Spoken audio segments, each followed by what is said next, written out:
Bom dia, boa tarde, boa noite para você que está estudando Direito Administrativo. Hoje na aula iremos falar sobre constitucionalização, competência e interpretação do direito administrativo.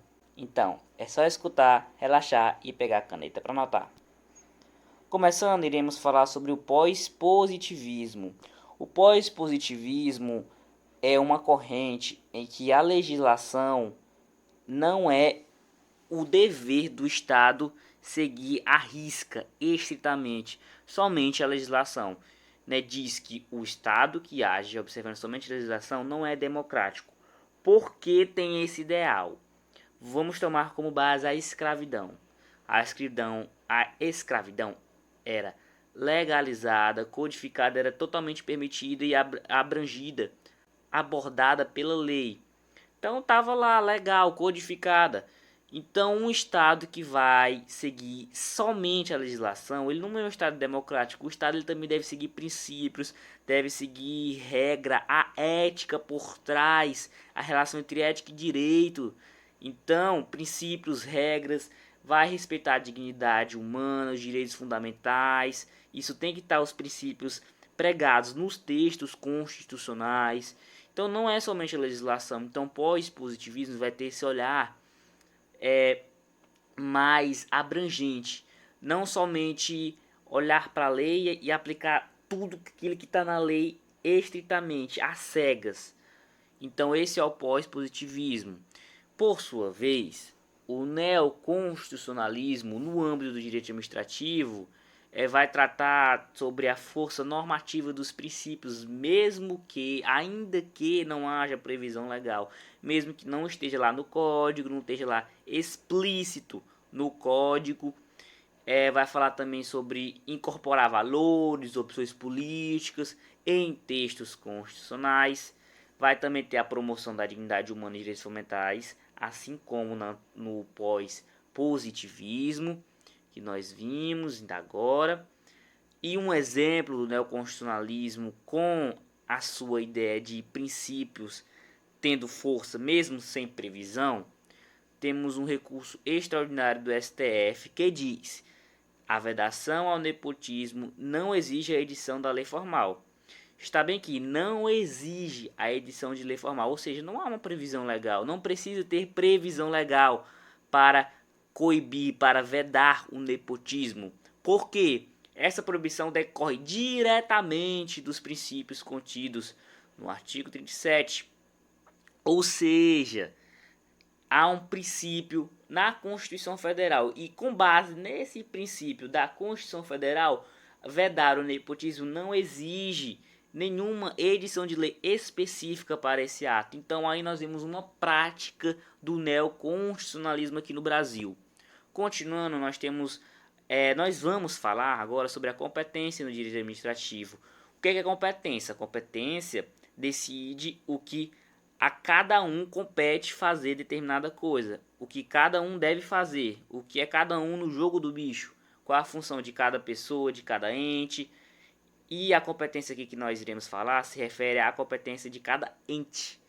E para legislar no direito administrativo, todos os entes da federação, quais sejam União, Estado, Distrito Federal e Município, podem legislar uma competência comum. E a Constituição atual prega que cada ente é autônomo, ou seja, tem a capacidade de auto-organização. Agora, falando um pouco mais sobre essas capacidades que cada ente possui, nós temos a capacidade de autoconstituição, que é a capacidade de cada ente poder ter sua própria Constituição. No âmbito federal, nós temos Constituição Federal. No âmbito estadual, nós temos a Constituição Estadual. E no âmbito local, lá no município, nós temos a lei orgânica. Então, cada um pode fazer a sua própria Constituição, tem a capacidade de se autoconstituir. A capacidade de autogoverno, por sua vez, fala que cada ente pode ter seu próprio governo. Por isso que nós temos eleições nacionais, eleições estaduais e municipais. Cada um pode ter seu próprio tipo de governo, seu próprio governo.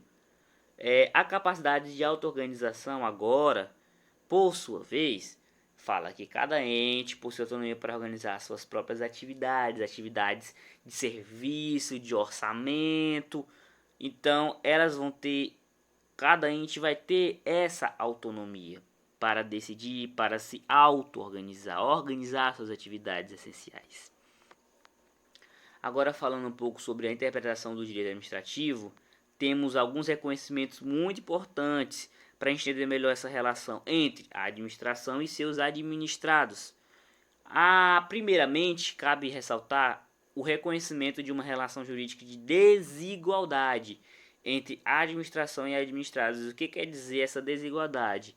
Essa desigualdade quer dizer que há uma relação vertical, ou seja, uma hierarquia entre a administração e seus administrados. A administração possui prerrogativas e superioridade. Porém, essa superioridade ela é marcada, ela deve seguir o princípio do interesse público. Isso impede que haja uma exorbitação, que haja algum agente agindo de má fé. Então ele deve seguir o princípio do interesse público. Há uma superioridade, contudo, deve observar o princípio do interesse público. O segundo é o reconhecimento de uma presunção de legitimidade dos atos da administração. O que quer dizer essa presunção? Os atos da administração eles possuem fé pública até que se provem o contrário. É uma presunção relativa, pode admitir prova ao contrário. Então os atos eles têm fé pública, são válidos e verdadeiros. Há uma presunção disso, são presumidos que são verdadeiros e legítimos. Vamos tomar como exemplo o IPTU. O município possui a competência de instituir o IPTU com base no valor venal do imóvel. O cidadão, o contribuinte, pode contestar tal valor venal, pode falar que tal cobrança está errada. Então é uma presunção relativa, pode admitir prova ao contrário.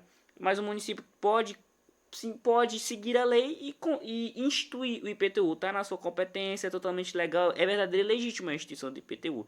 Porém, pode haver a prova em contrário. Também tem um reconhecimento de poderes discricionários em favor da administração. O que é o poder discricionário? O poder discricionário é quando o agente ele tem uma margem de liberdade com base na oportunidade e conveniência. Ele tem uma liberdade, mas ele deve observar essas duas coisas, oportunidade e conveniência. E ele sempre vai ser voltado ao interesse público. Você não pode dar uma liberdade para o agente e deixar ele à vontade. Tem que dar uma pressão nele. Olha, você tem que fazer determinada coisa voltada para o interesse público, o interesse geral.